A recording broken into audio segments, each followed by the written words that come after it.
الشيطان الرجيم بسم الله الرحمن الرحيم ما كان الله ليذر المؤمنين على ما أنتم عليه حتى يميز الخبيث من الطيب وما كان الله ليطلعكم على الغيب ولكن الله يجتبي من رسله من يشاء فآمنوا بالله ورسله وإن تؤمنوا وتتقوا فلكم أجر عظيم.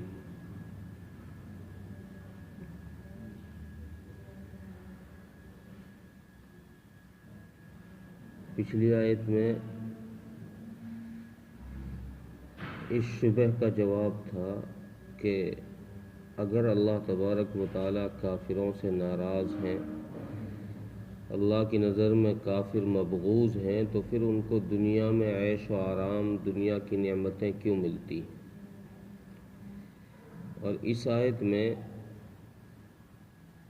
اس کا جواب ہے کہ جب مسلمان اللہ کے مخصوص بندے ہیں، مقربین میں ہیں، تو پھر ان مسلمانوں پر، ایمان والوں پر آزمائشیں اور پریشانیاں اور تکلیف کیوں آتی؟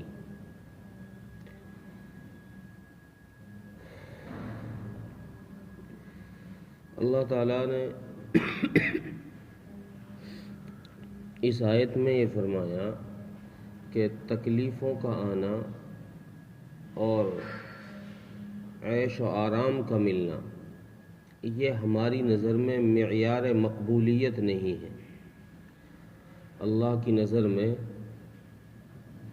معیار مقبولیت یہ نہیں ہے کہ کس کو کیا مل رہا ہے، کس کے پاس گھر ہے، کس کے پاس گاڑی ہے، بنگلہ ہے، یا کون فٹ پاتھ پہ سو رہا ہے. یہ اللہ کی نظر میں مقبول نہیں ہے، بلکہ اللہ تعالیٰ فرما رہے ہیں کہ ہم جو مسلمانوں پر آزمائشیں اور تکلیفیں ڈالتے ہیں اس کی وجہ یہ ہے کہ ہم یہ چاہتے ہیں کہ مسلمان اور منافق اور مشرک یہ الگ الگ ہو جائیں، ظاہر ہو جائے. منافق اور ایمان والے ان کا کھل کر پتہ چل جائے.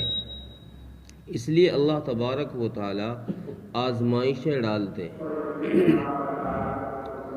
جنگ احد میں جب مسلمانوں پر تکلیف آئی اور مسلمانوں کو شکست ہوئی تو جو منافق تھے وہ کھل کر سامنے آ گئے اور ایک طرف کو ہٹ گئے، اور پتہ چل گیا کہ یہ لوگ منافق ہیں، یہ لوگ پکے سچے مسلمان ہیں. تو اللہ تبارک و تعالیٰ اس لیے آزمائشیں ڈالتے ہیں. پھر آگے فرما رہے ہیں کہ اس بات کا پتہ کہ یہ منافق ہے، یہ مسلمان ہے، اس بات کا پتہ تو بذریعہ وحی بھی بتا سکتے تھے. اللہ وحی نازل فرماتے اور ایک ایک کا نام بتا دیتے کہ یہ منافق ہے، یہ منافق ہے، یہ منافق ہے، اور نہیں یہ مسلمان ہے، یہ مسلمان ہے، یہ مسلمان ہے. بذریعہ وحی بھی بتا سکتے تھے. تو اللہ تعالیٰ فرماتے ہیں کہ وحی کے لیے ہم جو علم غیب عطا فرماتے ہیں وحی کے ذریعے سے، یہ ہم ہر ایک کو نہیں دیتے. ہر ایک بندے کو یہ علم غیب ہماری طرف سے نہیں دیا جاتا ہے. ہم تو اس کے لیے وحی کے ذریعے سے مطلع کرنے کے لیے اپنے رسولوں میں سے ہی چنتے.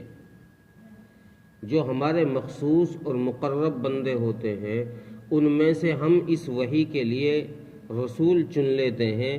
ان پر وحی بھیج کر ان کو بذریعہ وحی یہ بات بتا دی جاتی ہے. جیسے رسول اکرم صلی اللہ علیہ وسلم کو بذریعہ وحی اس چیز کا علم تھا کہ یہ آدمی مومن ہے، یہ منافق ہے. سب کی فہرست رسول اکرم صلی اللہ علیہ وسلم کے پاس بذریعہ وحی موجود تھی.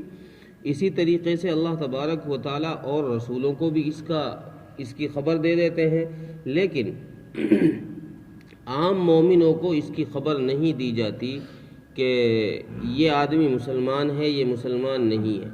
اس کی وجہ یہ لکھی ہے مفسرین نے کہ اگر اللہ تبارک و تعالیٰ عام مومنین کو بذریعہ وحی اس بات کی اطلاع فرما دیتے کہ یہ منافق ہے، یہ مومن ہے، تو مسلمان اور معاملات میں ان منافقوں سے بچ نہیں پاتے. کیوں؟ اس لیے کہ جب بذریعہ وہی یہ بات معلوم ہو جاتی کہ فلاں نام کا آدمی منافق ہے، تو مسلمان اس سے جا کے کہتے کہ بھائی تو منافق ہے، ہم تیرے ساتھ معاملات نہیں کرتے، ہم تیرے ساتھ کھانا پینا نہیں کرتے، اٹھنا بیٹھنا نہیں کرتے، معاشرت نہیں کرتے تیرے ساتھ، تو منافق آدمی ہے۔ تو وہ آگے سے جواب میں یہ کہہ دیتا کہ نہیں، میں تو تم سے پکا مسلمان ہوں، میں تو تم سے پکا مسلمان ہوں، یہ کہہ سکتا تھا۔ اس لیے اللہ تبارک و تعالیٰ نے یہ راستہ اختیار کیا آزمائشوں کا، کہ جب آزمائش آئے گی، تکلیفیں آئیں گی، تو یہ منافق خود بھاگ کر دور کھڑے ہو جائیں گے، پھر ان کو یہ کہنے کو منہ نہیں رہے گا کہ ہم تو پکے سچے مسلمان ہیں۔ اگر تم مسلمان ہوتے تو پھر جواب یہ دیا جائے گا کہ اگر تم مسلمان ہوتے تو پھر مسلمانوں پر جب تکلیف آئی تم ایک طرف کیوں ہٹ گئے؟ جنگ احد میں جب مسلمانوں کو شکست ہوئی، مسلمان مارے گئے، شہید ہوئے، تو پھر تم ایک طرف کیوں بھاگ کر کھڑے ہو گئے؟ اس لیے پتہ یہ چلا کہ تم مومن نہیں ہو، منافق ہو۔ اسی کی طرف اللہ تبارک و تعالیٰ نے اس آیت میں اشارہ فرمایا ہے کہ اللہ تبارک و تعالیٰ جو آزمائشیں اور پریشانیاں ڈالتے ہیں، نازل فرماتے ہیں، یہ صرف اس وجہ سے ہے تاکہ پاک سے ناپاک الگ ہو جائے، پاک سے اللہ ناپاک کو الگ کر دے۔ منافق کو یہاں اللہ تبارک و تعالیٰ نے ناپاک بتایا ہے اور ایمان والے کو پاک بتایا ہے، اور پھر آگے فرمایا کہ بذریعہ وہی اس کی اطلاع ہم ہر ایک شخص کو نہیں دیتے، اس کے لیے ہم رسولوں کا انتخاب کرتے ہیں۔ اور آخر میں اللہ تعالیٰ نے فرمایا اگر تم یقین رکھتے ہو اور صبر کرتے ہو، تو تقوی اختیار کرتے ہو، تو پھر جو شخص بھی ایمان لائے گا اور تقوی اختیار کرے گا تو تمہارے لیے پھر ہمارے پاس میں بڑا اجر ہے۔ ان آزمائشوں پر اگر تم جمے رہے، ایمان لے کر آئے اور تم جمے رہے ان آزمائشوں پر، تو پھر ہمارے پاس میں تمہارے لیے بڑا اجر ہے۔ اس اجر کا پتہ مرنے کے بعد چلے گا، ابھی دنیا میں تمہیں کوئی چیز دکھائی نہیں دے رہی ہے، دنیا کی زندگی میں تمہیں کوئی چیز نظر نہیں آ رہی ہے۔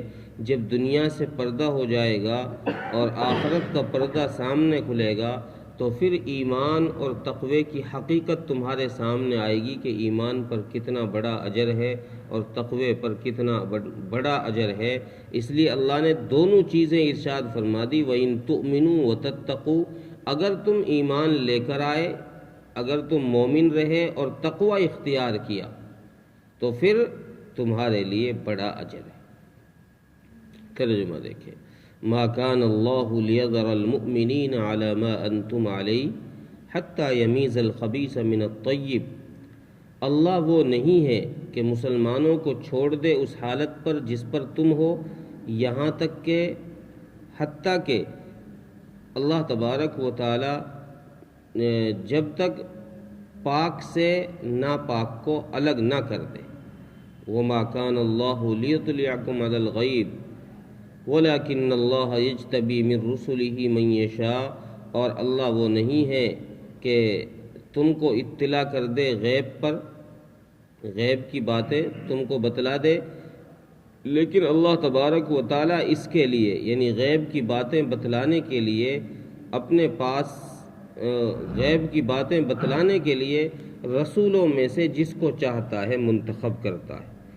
فَآمِنُوا بِاللَّهِ وَرُسُلِهِ، پس تم ایمان لاؤ اللہ پر اور اس کے رسول پر۔ وَإِن تُؤْمِنُوا وَتَتَّقُوا فَلَكُمْ أَجْرٌ عَظِيمٌ، اور اگر تم ایمان لے کر آئے اور تم نے تقوی اختیار کیا تو پھر تمہارے لیے بڑا اجر ہے۔ اللہ تعالیٰ